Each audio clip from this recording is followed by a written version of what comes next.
Hey gang, AV here. Welcome to my review of the GI Joe Pursuit of Cobra / 50th anniversary version of Lowlight. Here he is out of the packaging because I could have sworn I had one on the card, but I just couldn't find him. So we're going to have to do this with him out of the packaging. I hope you don't mind. Anyway, there are two different versions of Lowlight. Essentially, they are exactly the same. Very, very subtle differences. One of which is the file card. So I will show those off for you. Here is the Pursuit of Cobra version of the file card. If you want to read it, feel free to pause the video and do so now. Okay, and here is the 50th anniversary version of Lowlight's file card. Feel like reading that? Pause the video, do so now.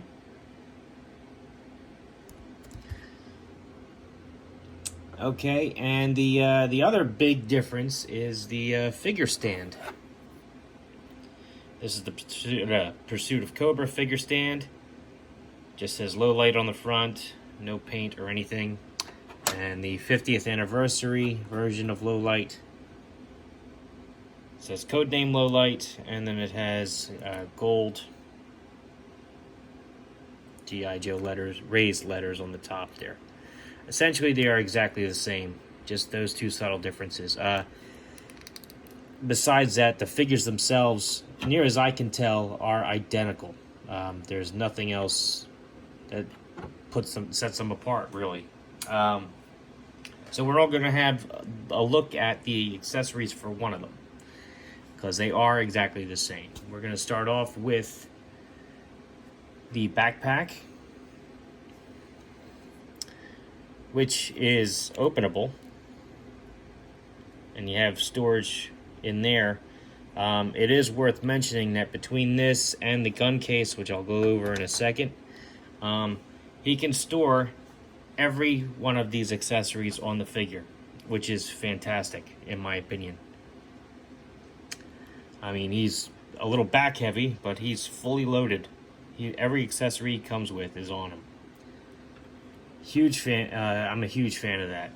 I love accessories, but I also like the fact that they, when they're not separate from the figure, I like having everything together too. So, huge fan of the fact that they were able to pull that off. So the backpack does open up.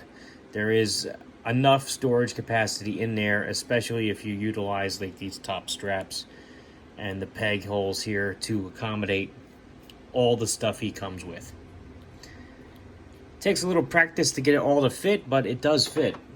Here is his gun case, which has a handle, a back peg, and a hole. Of course, he can carry it with the handle. You could stick it on his back with the back peg, and you can also plug the backpack into it, so he can carry both and keep his hands free. Very cool. It does open up, and there is a spot there for his rifle and for his scope. His scope, which is right here, fits into the case, as I mentioned. It plugs into the top of the rifle.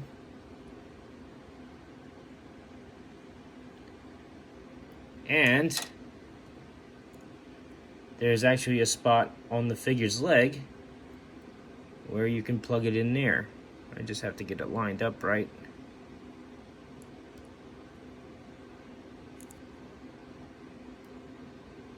So you can store it on the figure's leg if you want. It's pretty cool.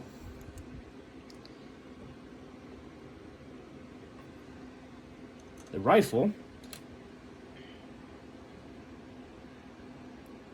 which, unless I miss my guess, is a 50 cal, has a collapsible stock.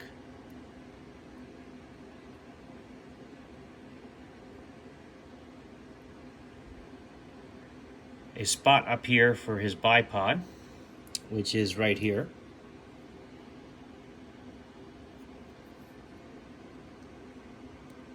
Plug in there.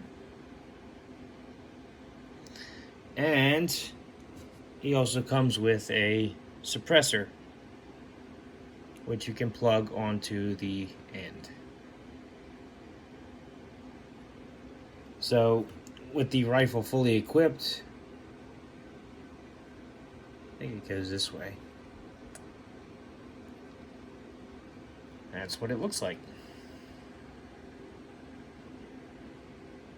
Pretty awesome. He comes with a radio. I believe that's what this is.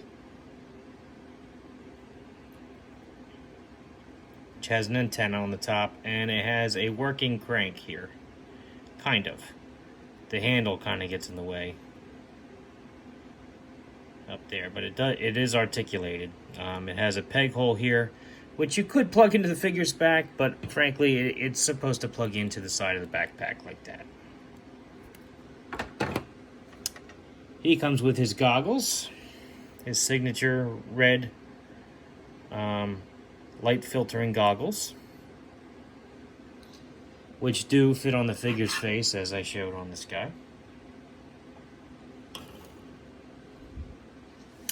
He comes with a phone,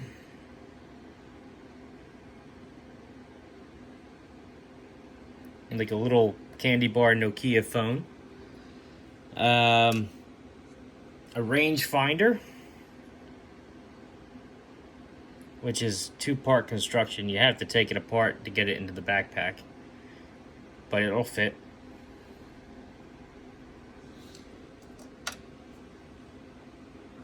He has a small knife with a little bit of paint application there on the edge of the blade. It's a nice touch. And this does store on the figure in his knife sheath right here on his leg. And it's not coming out, so fits in there well. He has his Uzi.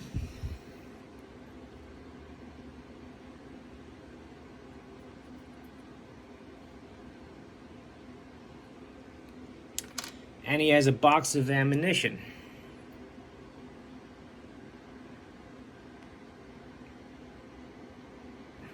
Which has a single removable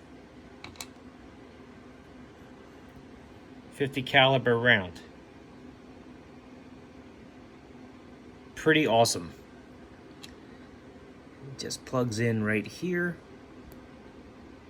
And I'm going to try to plug it in before I lose it. And it's in there pretty good. But it was easy enough to remove, as you can see. Good thing is it doesn't fall out. So that's all of his accessories, which is pretty awesome, if you ask me. He is one of my all-time favorite figures, characters, and this is one of the best. This is my favorite version of him. He's a great character. He's a great figure to have. I love all of his accessories. He does have one thing that kind of sucks, is the fact that he's a sniper. You kind of want him to go prone and lay down while he's making his shot, but you can't really line up his arms properly because of the vest that he's wearing, and that is also removable. But when you take it off, it's he doesn't look like Lowlight anymore because he has his signature red part up here, the grenades. The loadout of the vest is part of the character.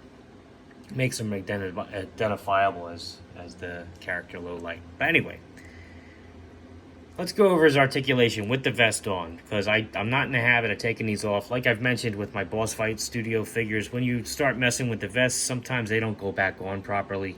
Sometimes it's a nuisance to get them pegged up right. I don't usually take them off unless I'm doing a custom. But anyway, so here's his head. It does a full 360. It's got a little bit of up and down. Again, I would have liked a little additional articulation to get his head up further so that he could actually go prone. But it is what it is. His arms will do a full 360, hindered a little bit by his vest. They can go up about 90 degrees. There's nothing at the bicep. His elbows can bend 90 degrees, and they rotate there at the hinge. His hands will do a full 360, and they also have a hinge to help him hold his rifle properly. His waist will do a full 360. The vest hinders it a little bit as far as up and down, but he's got some wiggle room up there. His legs are very free and unhindered, so he can go kick his leg up about that high, kick his leg back about that far, get his leg out about like that, so he can spread his legs a little bit. Knees are double jointed, can kick his heel back that far. Rotation here at the foot.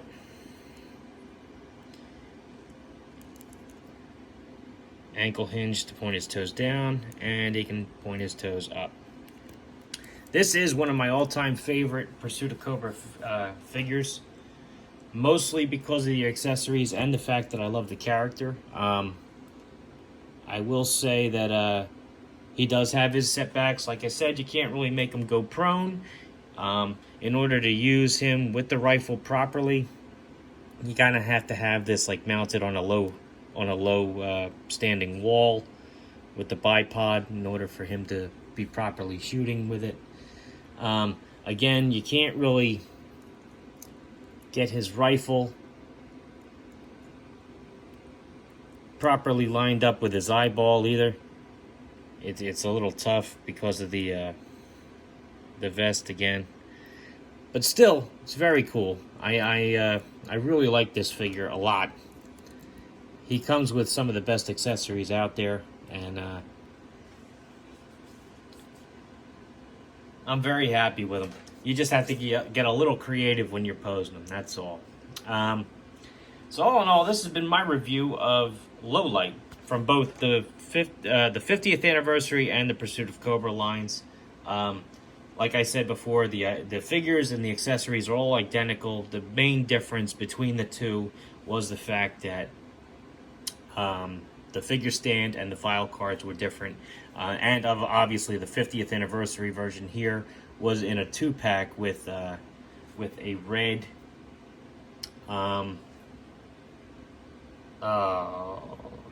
Night Viper. It's on the tip of my tongue. I couldn't think of it for a second there. But anyway, great figure.